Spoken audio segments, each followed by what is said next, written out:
All right, this is your fourth video on 5.1. So we're going to focus here on matrix vector multiplication, which is the linear transformation. When matrix multiply to a vector, right? So there is a transformation occurs, and then you're going to spit out another vector, like let's say B vector, right?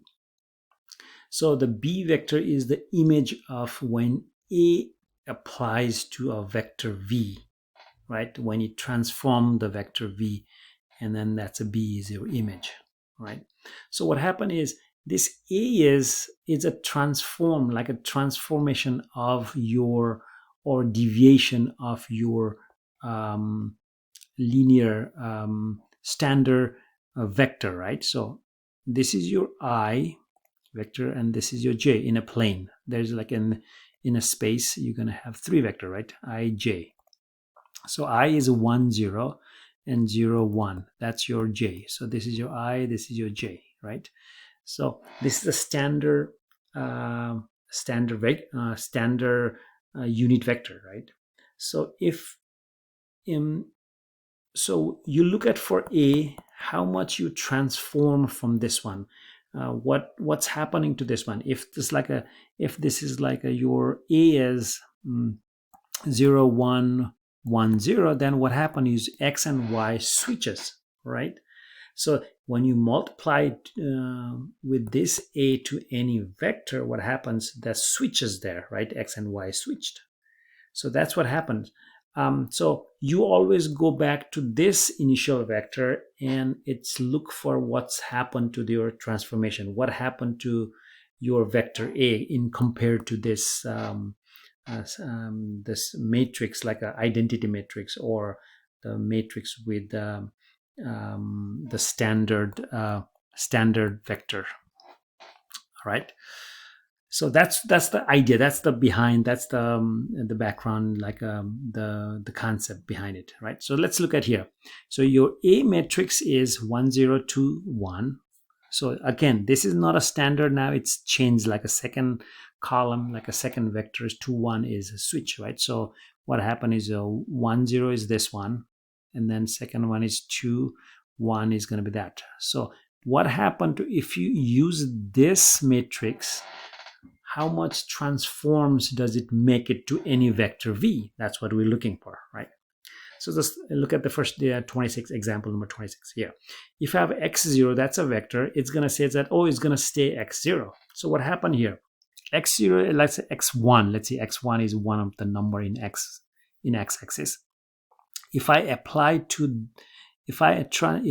look at the transformation onto this vector, it says that it's going to stay the same, because what is this means? Like transformation is matrix multiplication. So x1 times this one, and then 0 times this one. So that's why this doesn't make any difference, right? Because 0 times this one disappears, right? So when I multiply x1 times 1 0 is going to stay x1 0. So that's what happened. So any vector, like if it's in the x-axis, it's going to stay there. That's what it means. If you multiply by this, if you try to transform by this matrix, right? Let's look at another example. So you have again matrix vector multiplication. So xy, any point on the xy axis, right? Any point on the xy axis. So this is transform. I want to transform to x0 into x-axis, right? So it's going to transform to over here in x-axis. So again, the definition is transformation is going to be A times any vector. Now again, this transformation is matrix vector multiplication, right? This transformation. So A times this one. So my output is going to be that. Look at that. Output is that. Now let's analyze this output. So this output is, can I write down this x1 times 1 0 and y1 times 0 0? So that's exactly the same thing, this one, right? So again, 1 0 and 0 0, if I use that matrix, that's your A matrix, comes from here, right? This is vector, two vectors. If it comes, use this one, you're gonna get the x1 0. So what does that mean is you can map to x-axis. If you want to map to x-axis, that's what happened. That's what you're gonna use this matrix as a transformation. Okay, so let's go to another example. Again, the transformation is if I input xy, the output is you want to switch x and y, but you want to make it x negative here. All right. So again, this means, again, you're going to use a, but I don't know what is a, but you can figure out from this output here. So again, x, if I put x here, that's going to be 0, -1. So that's 1. And then y, 1, 0. So if I use that two vectors as a matrix, and if I use that into any vector, what's going to happen? When you do that, that's going to be -y and x.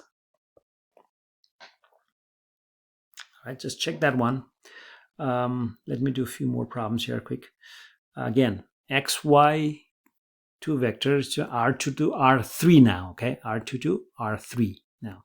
So if I input is xy, your output is like a 3 components here, okay? 3-dimensional.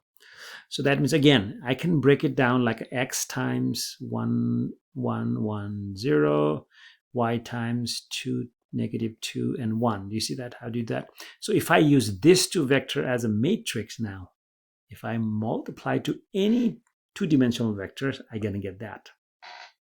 Right? So how to figure out this a? That's important here, okay? Let's do one more last problem. Here we have, again, V1, V2, V3. So that's a R3 to go to constant R1, right? This is your 1. It's 1. It's a number. It's a constant number. So I need to figure out what a works here. Again, transformation, this is input, 3-dimensional vector. When I do the transformation, I get the constant. Look at that. First one and the last one is there, but the middle one disappears, right? When the output is first term plus the last term. Okay, now you're gonna put a, but now V1, how do I keep? I want to keep this one and this one. So 1 is first terms and last terms, and then the middle term is 0. So if I multiply this one, you get that. So that's your a I'm going to choose. I don't know, I know I'm going a little fast here, but you can just pause it and think about it, all right? How to get this one. All right, I'll stop here in this one.